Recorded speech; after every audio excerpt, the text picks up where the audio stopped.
Welcome to Winning Wall Street's Money. Help support my channel. We need to get to 1,000 subscribers pretty much as soon as possible.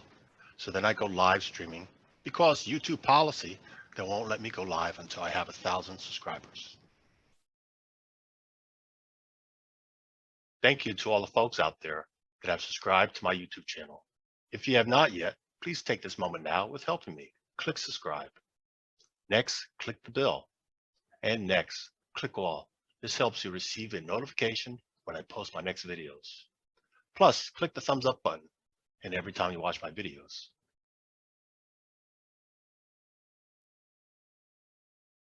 If you got value from this video, if this was helpful, then please consider sharing a small monetary donation to my channel by going below and clicking on either my Patreon or PayPal links. If you join my Patreon page, then you'll get early access to these videos 24 hours before they're posted on the YouTube and lots more. If you prefer just leaving a small tip, click on PayPal. Either way, then you get that warm sense of satisfaction years down the line knowing that you helped me become a successful YouTuber. Tuesday, February 15th, 5:05 p.m. New York time. The U.S. future market is closed. I will reopen at 6 p.m. We'll look at the weekly candles. Start off with the US dollar index. Looking here, the US dollar index, here's the high for the year, here's the low for the year. This candle was the first week of the year. We trended down, consolidation, impulse move up. So look where we are now. Here we are for the current week. Small trading range. Small trading range versus these huge volatility. So we're almost in the mid-range from the high to low, about the midpoint right there. Okay, notice this, the lows, higher lows. So this trend is up from the bottom end of the US dollar. This was a consolidation down here, a demand zone, a bunch of buyers. Demand zone, that's why it's called demand zone. Label that right there. Show it as green.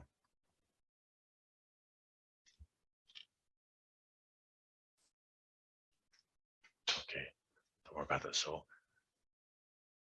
huge impulse move down, midpoint retrace right there. We're rejecting that. So one should wonder now, because we made higher lows, that follow through the upside. Is this it? Is this going to be the end of it? Is it going to reverse and go lower? Because you had this huge green candle that week, followed by a huge sell-off. And that sell-off went lower, closed below that low. So it made a lower high, lower low. You got it? So this is just a retracement of this big red candle and already having rejection there. So now that you understand what's going on with the US dollar, there's several currencies in there. Looking here now, cryptocurrency, Bitcoin, same thing, huge sell-off since last year, doing retracement. And now we're in a consolidation phase, and the current candle for the week is inside that range. So if you're looking at this tracement down, see this retracement, it's more bearish bias down here until we break out above that on the weekly. So going back to the US dollar, yeah, it's been more consolidation, breakout to the upside, more consolidation, breakout to the upside. So the point is, between these two, the US dollar looks much more bullish, or you say the trending's higher, whereas crypto, Bitcoin's trending down. That being said, one should be cautious if you're looking to buy into here, if you think it's going to go higher, because it's already showing potential bias going down. That being said, we should look at the currencies inside the US dollar to see who the leadership is.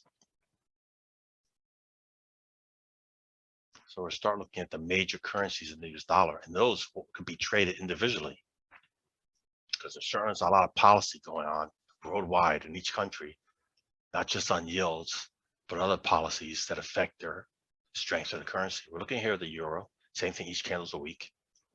Again, a huge inverse of what the US dollar is doing because the euro is the largest weighted currency of the US dollar. So I showed you what the US dollar looked like, and this is the reverse. Yeah. massive consolidation since the end of last year and now. This red area is supply zone where sellers are, and this green area is where buyers are.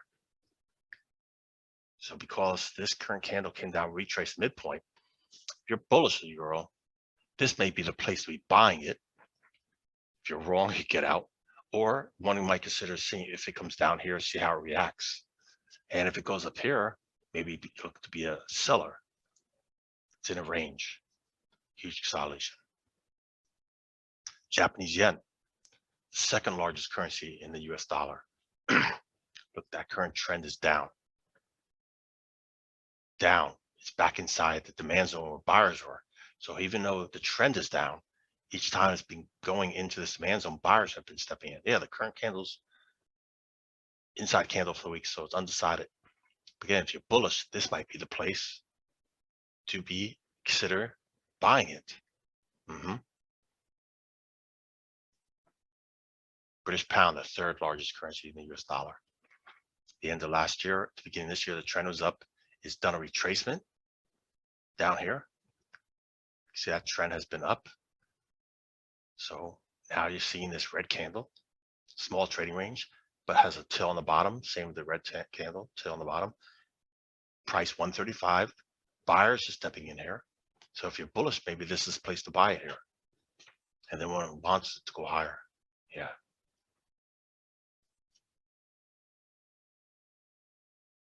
And the Canadian dollar. Look at that. Trend was up.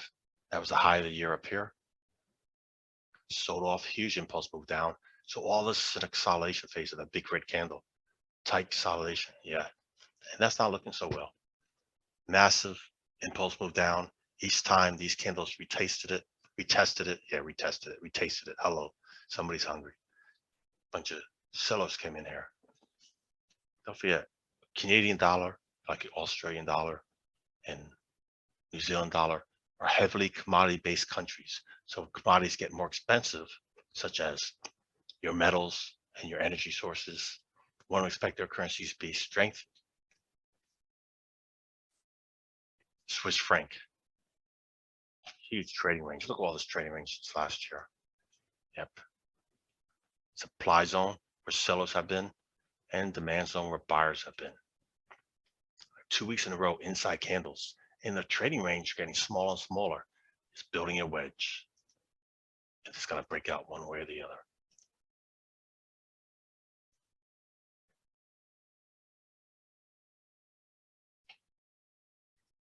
And the Australian dollar.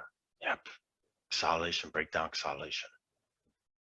And for the, here's the low for the year. Here's the high for the year. All these weeks are still in consolidation. So it's not a clear trend. Like that was a clear trend going down.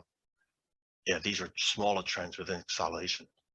But the takeaway is when you saw this, and if you look for the year, you see most of them are in consolidations.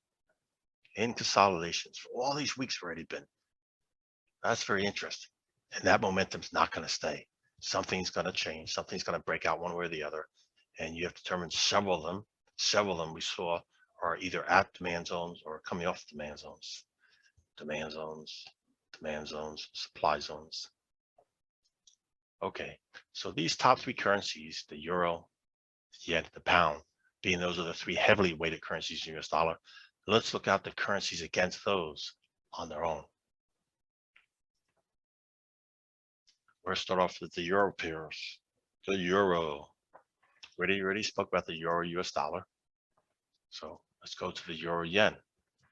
So here, when prices go up, that's stronger euro. And when this prices decline, that's in favor of the yen. Got it? So since the last time I showed you it, that was a swing high. And the strength to the upside was in favor of the euro. It took it out and closed above it. So we're going to move that. Here's the high for the year. Here's the low for the year. Still massive consolidation from that prior year. Look, the high from there, the low from there. So it was a lot of whipsaw and congestion inside that range. The euro, British pound. Yeah, that trend has been down.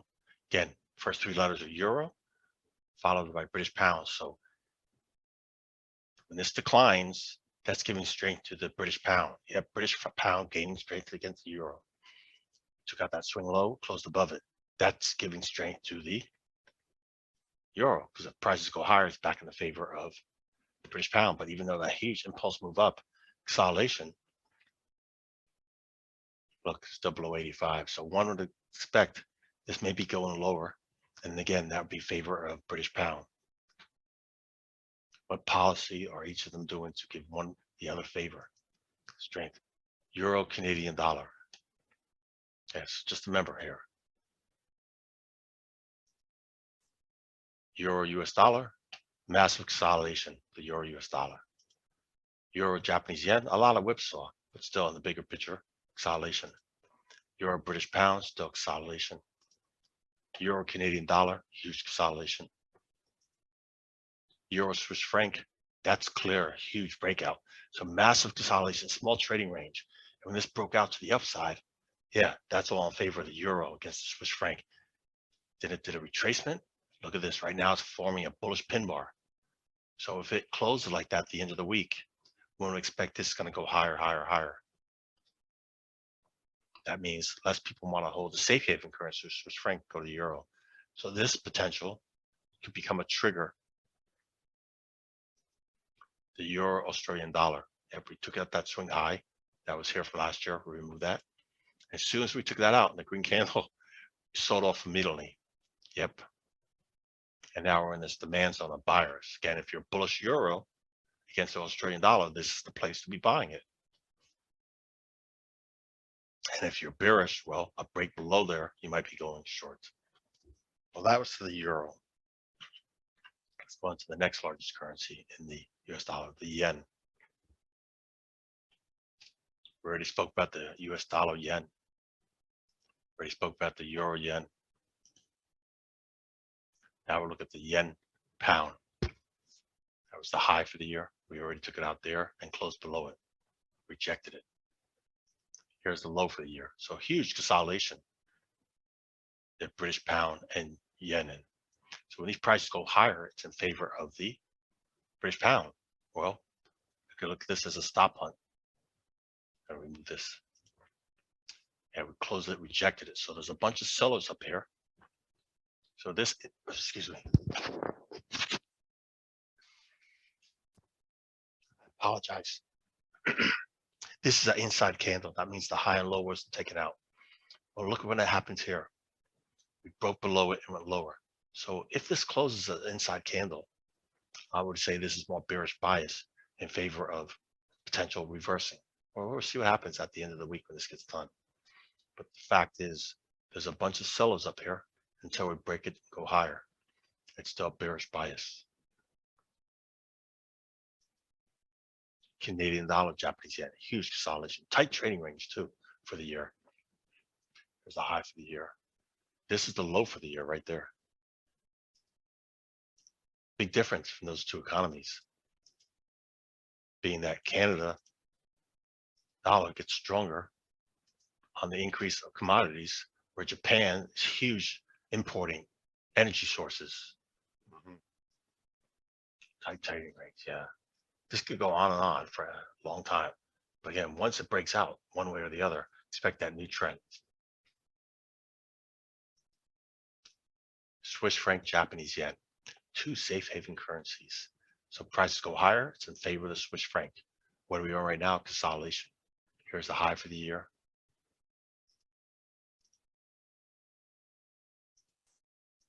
Here's the low for the year.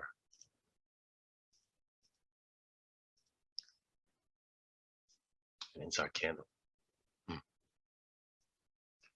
Australian dollar, Japanese yen, similar to the Canadian. Yep. Here's the Canadian.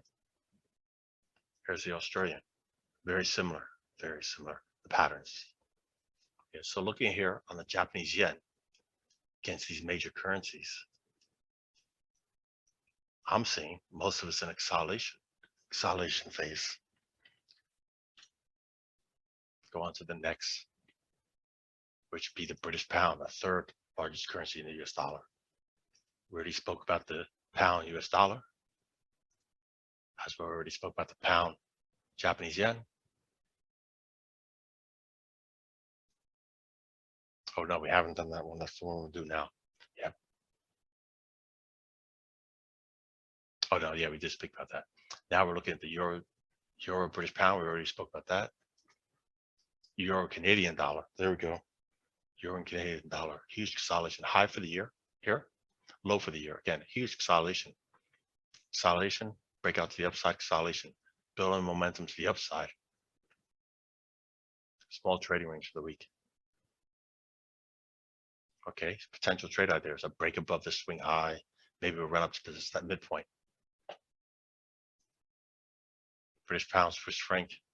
Yeah, another huge consolidation range. And the British pound, Australian dollar. Consolidation breakout to the upside. So let's look at the Canadian and the British pound and the Aussie British pound. Yeah, similar. Consolidation breakout to the upside, consolidation breakout to the upside. Hopefully you understand the takeaway here without going down to lower time frames is there's setups occurring here. One would wait for all these, but let me put it back on the main ones right there. The currencies inside the US dollar. There's setups occurring, patience, look for the triggers, and then you look for that opportunity of that location, putting that trade on. Because there's a story being told here in these currencies, but maybe a lot of focus is on cryptocurrency, a lot of focus is on stocks, not realizing that these currencies are building momentum for leadership. And some of them are giving little signals what's happening. And you can earn income and maybe consider again, when people are afraid of the stock market, it's going to slow down, the stock market goes down. Some people want to own currencies because it's another part of their nest egg.